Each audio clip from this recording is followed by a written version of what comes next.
Di beberapa titik di Kota Palu telah dipasangi kamera pemantau untuk melakukan tilang elektronik. Hasilnya, selama bulan September telah ada lebih dari 109.000 pelanggaran lalu lintas.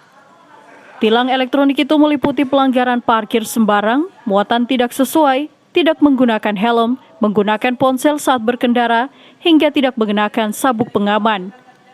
Dari jenis pelanggaran itu tercatat tidak menggunakan sabuk pengaman menjadi pelanggaran yang paling banyak terjadi. Jadi dari bulan Agustus itu kami sudah pantau untuk pelanggaran-pelanggaran, namun itu belum di-launching, masih kita tetap pantau jumlah pelanggaran yang ada. Kemudian untuk bulan September setelah di-launching itu sudah 109.833 pelanggar. Jadi sekarang pun sudah diantar ke rumah masing-masing, Pak. Kantor pos sudah mengantar karena ada MOU kita dengan kantor pos.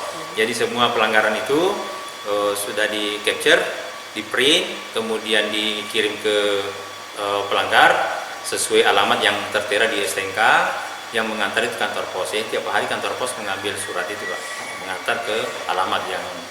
Tilang elektronik di Palu masih dalam tahap sosialisasi sampai akhir bulan Oktober 2022. Setelahnya akan diberlakukan tilang beserta denda sesuai dengan pelanggarannya. Tilang elektronik ini tidak saja mengandalkan kamera pemantau, tetapi polisi lalu lintas akan melakukan patroli dan merekam pelanggaran lalu lintas yang terjadi.